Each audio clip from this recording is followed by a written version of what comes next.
బాణాసంచా పేలుళ్ల ప్రమాదంలో నిర్వాహకుల ఆస్తులు జప్తు చేసి వాటిని బాధితులకు అందజేసేందుకు ప్రభుత్వం సిద్ధంగా ఉందని ఏపీ హోంమంత్రి వంగల్పూడి అనిత స్పష్టం చేశారు. రాష్ట్రంలో ఇటీవల జరిగిన బాణాసంచా పేలుళ్ల ప్రమాద నేపథ్యంలో ప్రభుత్వం ఈ విషయంలో అత్యంత కఠినంగా వ్యవహరిస్తుందని ఆమె పేర్కొన్నారు.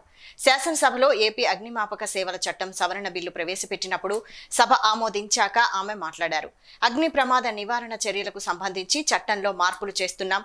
ఆధునిక భవన నిర్మాణాలు బహుళ అంతస్తులు పెరగడంతో చట్టంలో మార్పులు అనివార్యమయ్యాయి.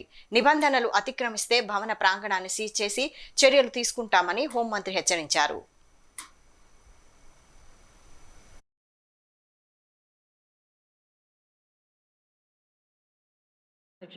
ఎందుకంటే పెండింగ్ లో ఉన్న కేసులకి సంబంధించి కోర్టు ఆదేశాలు లేకుండా ఎట్టి పరిస్థితుల్లోనే ఆక్షన్కి వెళ్ళడానికి వీల్లేదు అధ్యక్ష.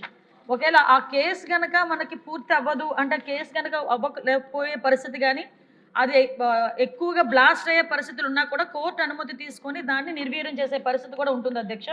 ముఖ్యంగా సీజ్ చేసిన ఫైర్ క్రాకర్స్ మరియు కేసు ప్రాపర్టీగా పరిగణించబడతాయి కాబట్టి అందువల్ల మెజిస్ట్రేట్ కోర్టు అనుమతి ఇచ్చిన తర్వాత మాత్రమే వేలం వేయాలి. అదేవిధంగా అధ్యక్ష చాలా క్రాకర్స్ నిషేధితం ఉన్నాయి కాబట్టి కోర్టు అనుమతి తీసుకుని అవి కూడా ఇమీడియట్గా డిస్పోజ్ చేయాలి అధ్యక్ష.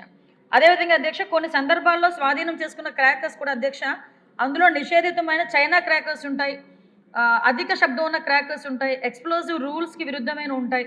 వీటిని బేస్ చేసుకుని కూడా ఇమీడియట్గా దానికి తగ్గ చర్యలు కూడా తీసుకోవడం జరుగుతుంది అధ్యక్ష. అలాంటి వాటిని వేలం వేయకుండా ఇమీడియట్గా నాశనం చేయాల్సి ఉంటుంది.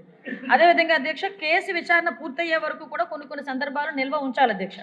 అందువలన కోర్టులో సాక్ష్యంగా అవసరం అవుతాయి, ఫోరెన్సిక్ ఎగ్జామినేషన్కి కూడా ఇవి అవసరం అవుతాయి కాబట్టి కొన్ని ఉంచడం కూడా జరుగుతుంది అధ్యక్ష, అనేది నిర్వహించడం జరుగుతుంది అధ్యక్ష.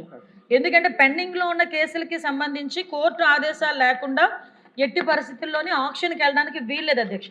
ఒకవేళ ఆ కేసు కనుక మనకి పూర్తి